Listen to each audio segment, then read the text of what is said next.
What is going on, everybody? Josh and Aaron back for another market update. How are things?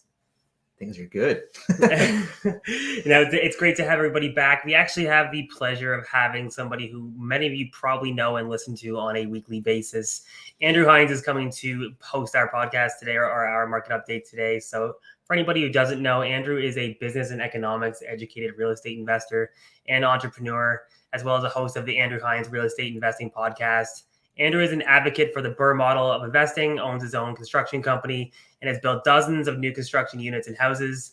Andrew regularly speaks on topics of economics, development, student rental investing, private lending, borrowing, and financing strategies. We are extremely blessed to have him here today, and we're very excited to have a conversation. Andrew, how are you?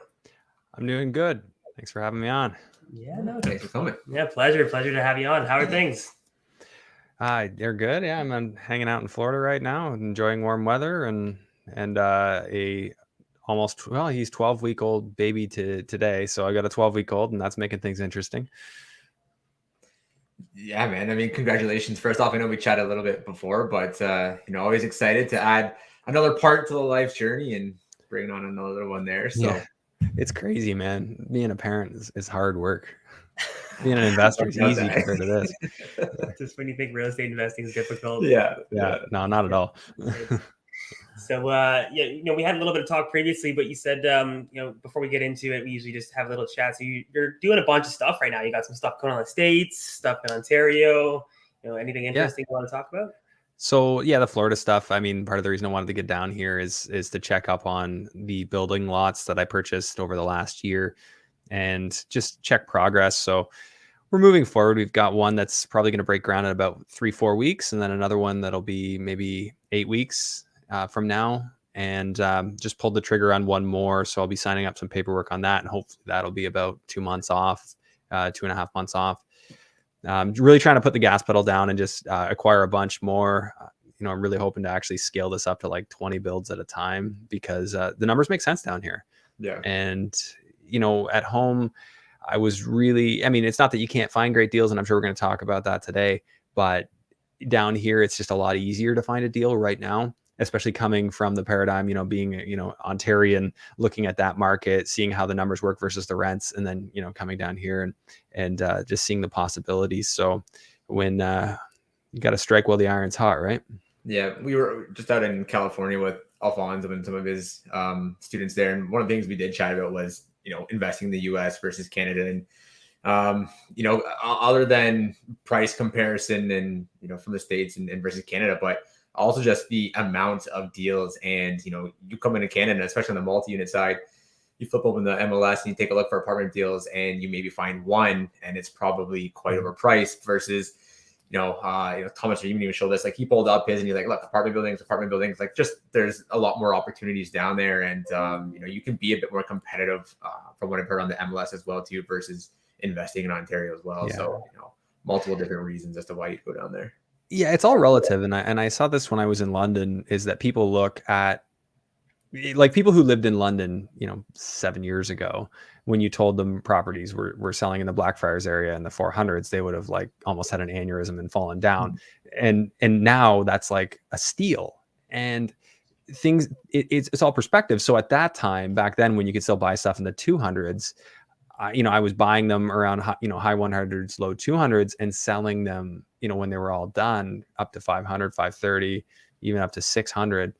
And, there were good margins in those deals because we were selling to Toronto investors, because to Toronto, it was still cheap.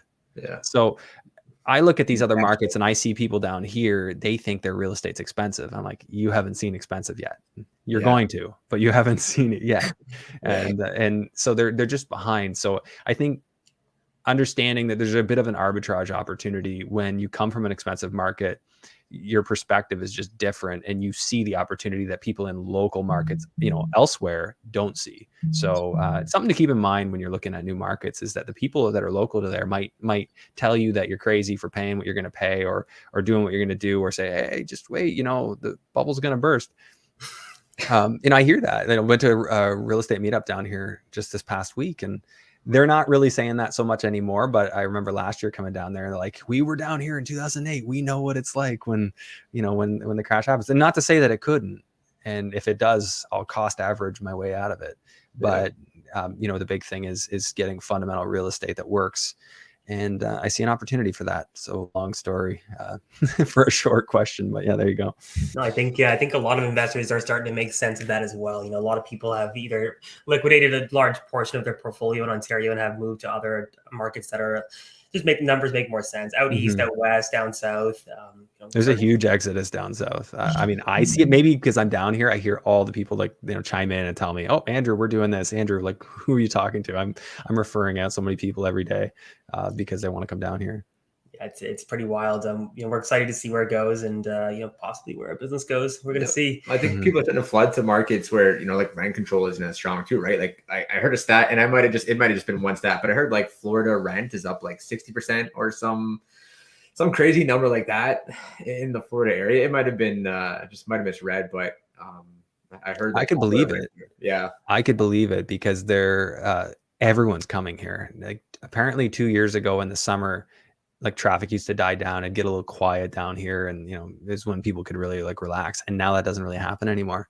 So now in the summer, it's just as busy as the rest of the year. Like people are coming here to stay. And you don't really want to be down here in the summer because it's like hot. It's already really hot. Like it's only going to get hotter. And, like 33 degrees plus 90% humidity every day. And the sun's like kind of like chasing you around. I'm talking to two dudes sitting in Ontario right now, man. I mean, I'd love to be somewhere hot right now. Yeah. So could be worse. I wish I was enjoying it more. Like we're just tending to baby and stuff, but it sounds like Carmen might be coming down on the weekend, my mother-in-law. So we'll have a little bit of an opportunity to maybe allow her to spend some quality time with him. And maybe we go out for a dinner or something. It's a great way to rephrase babysitting. Awesome. You know what? She's coming down because she misses him. So we're just sending her photos. Like, I bet you miss him. I really bet you want to see him. That's funny. Talking about where we left off from our last episode, we talked about the rate hike a lot. So what was happening when our last episode dropped, as soon as that happened, there's a lot of misconceptions or a lot of like worry around what was going to happen with that rate hike. And I think we were pretty bang on as to what we thought would happen. So we projected that a lot of people were going to get scared. It was more or less just a lot of talk. And not a whole lot was going to impact the market, but there was going to be a lot of fear in the market around people maybe just pausing and waiting and seeing what was going to happen. And that's really what we've seen in the last about month and a bit is it's kind of been like a lull. We haven't necessarily seen a dip, but there's definitely less demand. People are maybe kind of just holding off a bit and waiting to see what's going to happen with the rate hike. Nothing really happened. The prime rate has increased slightly, so it's now 2.7 for all major financial institutions. So if you're on variable term, odds are your interest payment is going up this month, or your mortgage payment is going to be going up this month. But all in all, it didn't necessarily affect the overall market in regards to buying power. What happens is we have to qualify a mortgage at either 5.25% or 2% above contract rate. And now everybody who's buying or getting a 5-year fixed term right now, they're just passing that 5.25% threshold now, or the 3.25%. So you're going to start seeing with the next rate hike, or some right now, depending on the bank, the barrier to enter the market is going to shift. It's going to be a little bit more difficult for somebody to get into their first home. And I think we're starting to see quite a bit of people who are going to be moving out of conventional financing, maybe into something a little bit more flexible, maybe an alternative lender, or whatever that might look like, unless CMHC or some sort of conventional lender can come up with an option to allow for either increased amortization or more flexibility with their ratios. Yeah, I think it's, one of the questions we always get is, do I go fixed or do I go variable? And I think, over the last couple of years, it was really kind of a matter of personal preference, what kind of flexibility you want from the mortgage. But other than that, in terms of qualifying, you were qualifying at that 5.25. But now that, fixed rates, I think on average from an A lender around 3.25, and, variable rates, these are insured variable rates, but, insured rates are 1.6, 1.7. So as you start to see that fixed rate creep up, there is going to start to be the discussion, like Josh said, on a variable rate, you still may be qualifying at the 5.25, but as these variable rates are already at that 3.25, going fixed, fixed rates at 3.25, that's where you're going to start to see some of that higher qualification stress test rates coming in. And on the B side as well, too, B rates right now are sitting around 3.39 to 3.49. So if you're looking at getting a B mortgage and you're qualifying on stress tests, you're going to be qualifying 2 points above that contract rate. So I've already been qualifying some people at 5.49. But there are some products on the B side that can offset that. We have lenders in major city centers who will qualify at contract rate. So you're qualifying at 4.09 and not that 5.25 or 2% above. So there are some options there to kind of help offset that. Yeah, back in the day, the B lenders never used to use that stress test. So is that a newer thing? Are they all doing it or just some? They're all doing it. They're all qualifying at 2% above contract rate now. Yeah, that's a bit of a bummer. The thing I used to notice is they were pretty flexible about how you confirm the income, though. You could show other sources or other ways. They weren't as rigid with that. Is that still the case? Yeah, that's still the case. You can have like contributory income, or if people are living in a house, you can add certain income. You can also bump amortization out to like 35 years, which reduces the carrying cost. So there is some really like a ton of flexibility with these products, but their qualification is still unfortunately where it's at. There's actually a lender right now who'll do 4.09 qualifying on a 1-year fixed and a 40-year amortization on the B side if you really wanted it. So, I've done the math on that. Like once you get past 35, it doesn't make as much of a difference when you bump that amortization out, but it still does make a difference. It's how badly do you want to squeeze into that purchase? I guess. I mean, hey, if it's a deal or no deal, you know what I mean? Like for me, I was always like cash flow, whatever it was going to take. I still wanted it to pay off. Like I didn't want to just throw it on a HELOC. I wanted it paying down, but I always like to maximize the cash flow just for the what if. But if you got a good buffer, you don't need to just go reasonable. I completely agree. Yeah, I think that that secondary market is definitely going to increase as asset prices start increasing and the qualification stays decently rigid with the conventional lenders. I think a lot of people are going to get pushed unless the government or federal government can step in with some sort of plan. I mean, they said they have. I mean, they've said that they're working on it, but I don't think it's going to happen, at least within the spring market. Like what kind of a plan are you looking for here? Well, I think that they're going to have to increase the total maximum mortgage amount on an insured purchase. So currently right now it's $1 million. So you can't buy anything under $1 million with an insured mortgage. And that's just not reflective of where asset prices are at the moment. Right. Everything's changed, right? When you have 40% inflation in real estate or 35 or whatever, you kind of have to change that. So that would be good. I think they're probably going to bump it to 1.25 or maybe 1. I think there were a couple of major banks that switched their insured, or to like 1.5 million. So I mean, the average person in Toronto is going to have to purchase a home at some point, and unfortunately, it's probably going to be above $1 million. But how are you seeing people doing this? Like to me, this like just screams like the average family just won't be able to buy houses anymore. Like how are people doing it? Are you still seeing like first-time home buyers working salary jobs that are somehow able to afford multi-million-dollar houses in London when the same house used to cost $400,000 like 6 years ago? No. The ones who are purchasing like detached homes now are getting large gifts from their parents, and the stats are crazy. I think it's like the average gift is $70,000 or $80,000 from a parent now. To be able to even come close to helping somebody do it. A lot of people are using a cosigner to help them qualify for their first home. So it's almost like a family qualification is more what it's going to look like now. So the strength of your family is going to allow you to continue to buy real estate. We discuss this all the time about real estate being a legacy item. And I honestly think that's where it's going to go. Eventually, the average person might get priced out of real estate in general. The income that is being produced just isn't able to support the minimum cost of these homes anymore. And we're not seeing a whole lot of first-time home buyers buying any detached homes. I mean, a detached home is a new just luxury home now. Like if it's detached in general, you're almost now that's a luxury market. So you guys want a real mind blow? In 2015, I bought a detached home in London for $105,000. There you go. That's wild.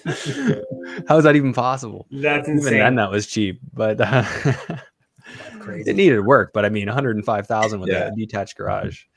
You can't even build an ADU for that now. Timmins is a $105,000 market. I think people are building like garage homes for like $250,000. So it's wild. Different onion we can peel off the layers on is the cause of all this. But I mean, maybe to some degree it's worth talking about. I think this rate hike was really more symbolic than anything. It's certainly not really useful in controlling the inflation situation we're in. Nowhere near enough to actually get that under control, in my opinion. based on what I've seen. But it's just like, how do you continue to raise rates when I haven't looked at the exact GDP numbers recently, but I'd have to assume that we're in a situation where we're probably in a stagflation situation where we're not really growing, but inflation's off the charts. So do you see another rate hike coming, or do you think that this was the symbolic rate hike that we were going to have to sort of control inflation? No, I think we've heard everything. Like at the beginning of the year going into 2022, I mean, I think there was a Scotia analyst that came out and said we're going to see like 8 straight hikes.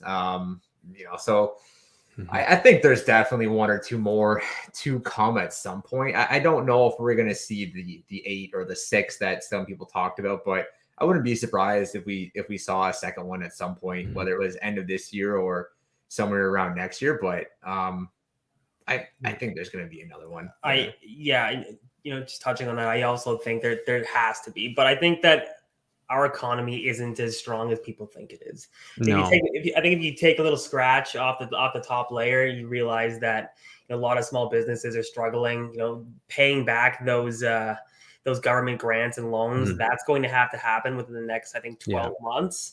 I don't think a lot of people who really are supporting our economy can do it. And if you start raising interest rates, it's not just mortgage payments. It's credit cards, lines of credit, car payments. Like I think we move into a recession. You start increasing rates, everything squeezes.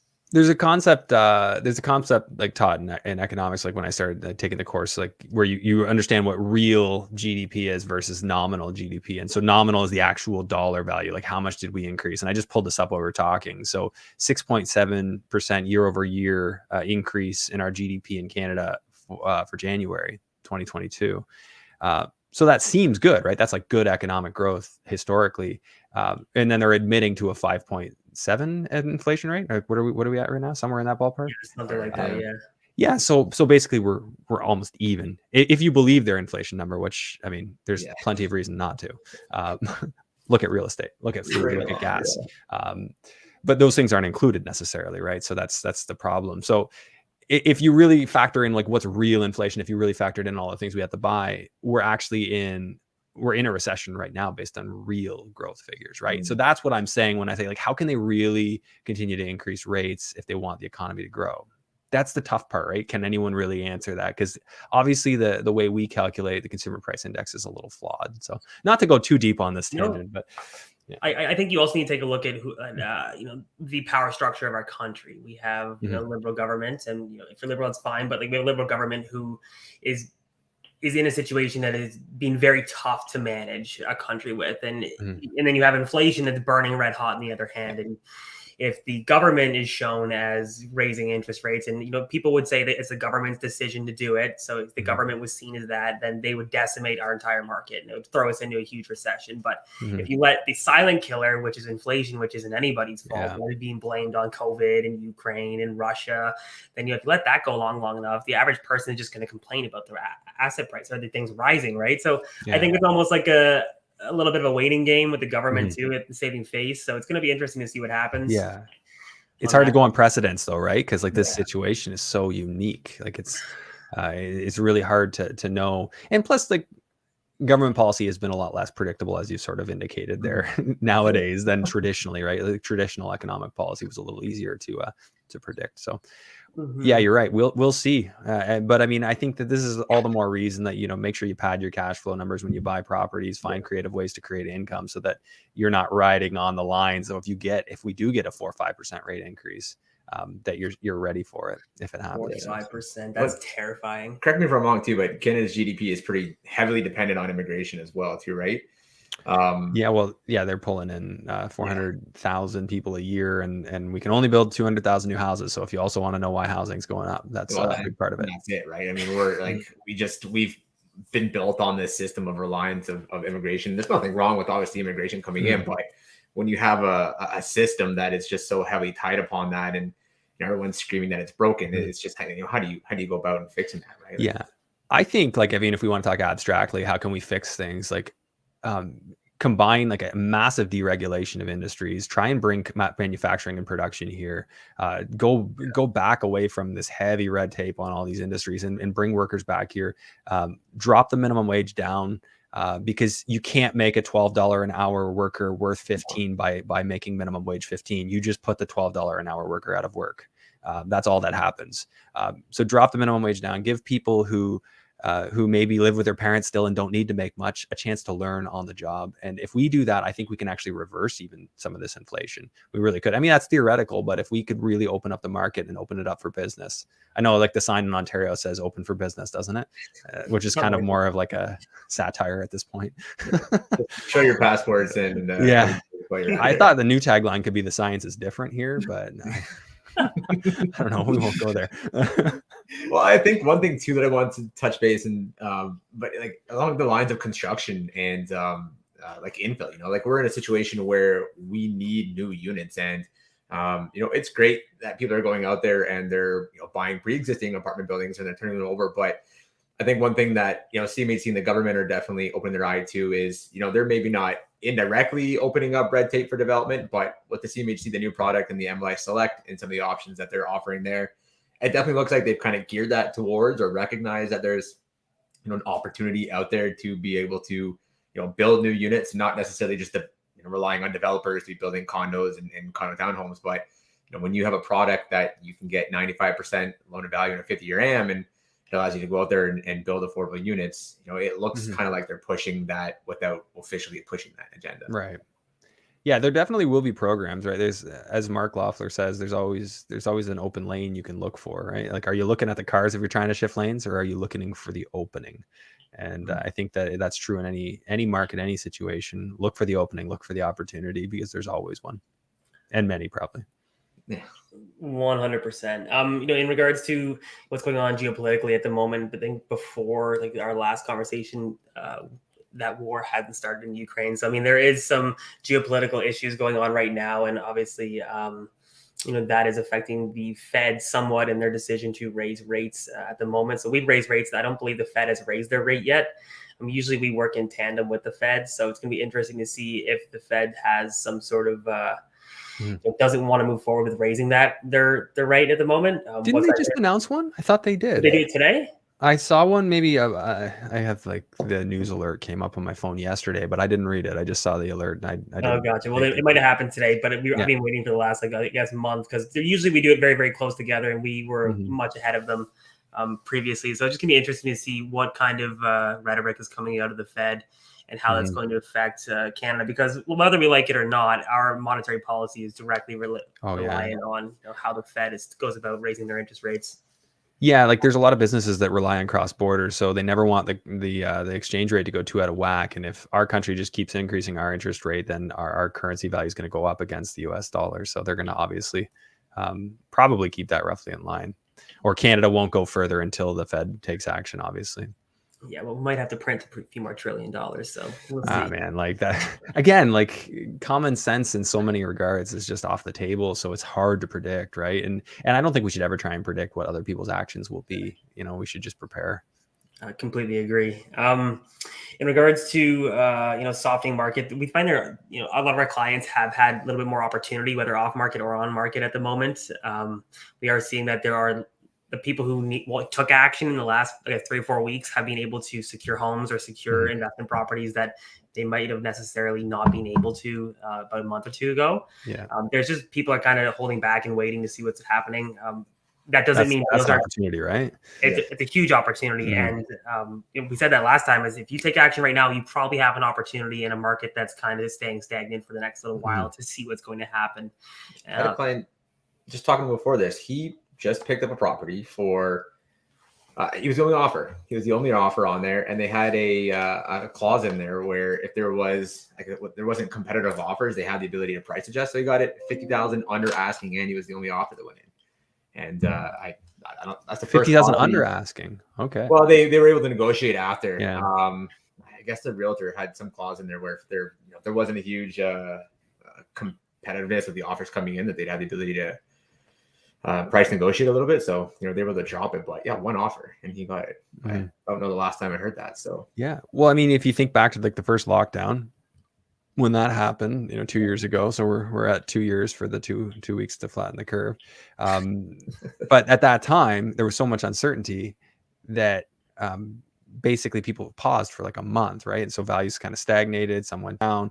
A whole bunch of people got a lot of deals in that 1 month. People who kept their foot on the gas.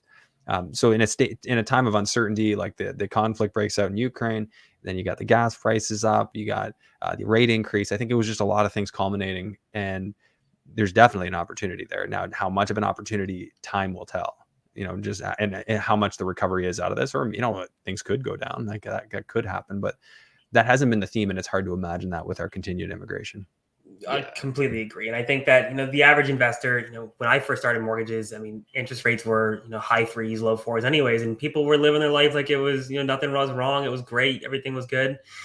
We've been so spoiled with free money for so long. I think people are just kind of addicted to it now. And they're like, oh man, what are we going to do without free money? And, most investors don't care about it, to be honest with you. Like if it's just a cost of being able to do business, you can write off interest on your taxes when you're doing your taxes. So at the end of the day, it's just a cost of acquisition and being able to do deals and get things done. The guys who have really focused on continuing to move forward and not slowing down and just finding creative solutions to get into properties are the ones that have succeeded for the last 24 months and continue to will. Because Ontario will always have, I believe, a growing economy as long as we bring immigrants into the Ontario and we flood the market. So I think we're going to continue to see increases in home values over the next foreseeable future. I do think we're going to see, I mean, if you just look at like the ingredients that go into it, it's so hard to get materials. It's so hard to get workers with government handouts. We have supply chain breakdown. So now the replacement parts to even rebuild a house, the replacement cost of all these houses is just going up and up and up. And there's such a strain on people to even build these houses in the first place. Like, how could it really go down? I think it can just go. My prediction is that it'll continue to go out of reach of the average Canadian. And, for better or for worse, obviously that's not great. I don't like that. I don't think it should be that way, but it seems like it is. And then as investors, right, which I think you guys primarily work with investors, right? So it's just something you gotta find a way around it. And but I do think I'm with you. I think it's going up. Yeah. I think there's a big difference in opinion versus what the average person thinks a house should be worth versus a true economic reflection of what that cost is. And I think that's what you're seeing right now. You're seeing what the true economic price of a house is. Like you said, you have materials are going up. There wasn't just lumber. There was that giant freeze in Texas that happened a few months ago. There was a lot of insulation companies that had some issues as well too. So I mean, it wasn't just lumber that was going up. There was steel, there was insulation, there was stuff coming across the border. It's a perfect storm, right? And I think Shenzhen just shut down again. There's just so many things. And it's all going to culminate over time, right? Things look fine now, but I've been saying this for a while, and I guess I've been a little jumping the gun. I do still think we're going to see a lot more supply chain challenges. I see it in construction. I'll tell you that with my company and what we're trying to get. We're constantly having to sub out sub out specific materials we use, like LVL beams. I just got told by my supplier, oh, I can't get you any LVLs at all for your building because they're all spoken for months. I'm like, yeah, that ain't going to work. He found me a solution, but I mean, that's the kind of conversations that are happening. And this issue has not gotten better. It's only consistently gotten worse over the last 2 years from the beginning. So yes, like these are the ingredients. So the key, I think that the biggest challenge is finding real estate that works now, will work in a crash if it happens, but you've got that buffer. You can afford to have an interest rate hike. And I'm sure you guys are seeing, people kind of migrate to the markets that work for that. I mean, until Ontario exploded, it went from Windsor, Sarnia, like all those places, everything exploded in value. But we do preach about not being over leveraged too. There's a lot of people who are riding a fine line on variable terms, and as soon as variable goes up, it's a recipe for disaster. So taking an assessment of your current portfolio and understanding maybe locking in some of your debt into amortized fixed debt and understanding that your cash flow situation is probably most likely going to change in the next 12 to 24 months due to interest rate hikes. We just take I have a friend who's an economist, and we look back and what's happened when you have serious rate hikes, and everybody usually comes out through it. Some people lose some real estate, but at the end of the day, there are ways to deal with it. But I don't foresee Canada coming out of the situation we're in without having to do serious rate hikes to make that happen. Yeah, when I was, well, no, this was before my time, but my mom told me the story. They came home from the bank in like 1982, and the banker said, "You're in luck. We just dropped rates. You can renew at 12.75%." Yeah, And that was down. It was up as high as almost 20%. Yeah. But when houses were $30,000, like.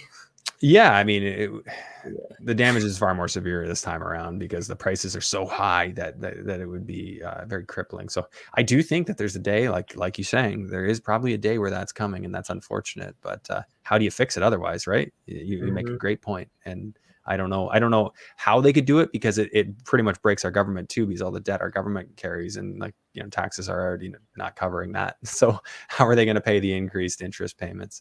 Well, I think Kim Kardashian said it pretty well the other day about like just getting out of bed and going to work, right? That's really all it is. It's just stop being lazy and get out of bed and go to work. Coming from the millionaire billionaire herself, who, it's an interesting person to say it. Yeah, really interesting. If we had a crystal ball, we'd be able to kind of say, but at the end of the day, just do what's best for you. Don't over leverage yourself. Buy good real estate. Have cash. Buy good real estate for sure. People always need a place to live, right? If interest rates go through the roof, people are going to need to rent more, right? More people are going to sell their homes. Be prepared for that time, so you can go out and buy the discounted real estate. If everyone starts selling at the same time, you're going to be able to buy some discounted real estate. So be ready for that.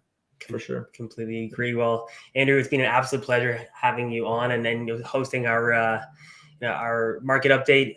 If anybody would like to reach out to Andrew, Andrew has a podcast that he has every single week. He drops an episode. If you want to reach out and listen to that, that'd be phenomenal. Or they can follow you on social media. How can they follow you, Andrew? Easiest place is Instagram at the Andrew Hines. And then for the podcast, just any of the platforms, just search my name and you will find me. Perfect. Right on. Well, thanks so much, everybody. If you guys have any questions, feel free to reach out to Ehren and myself. Our information is going to be down below. And until next time, thanks so much. Thanks, guys.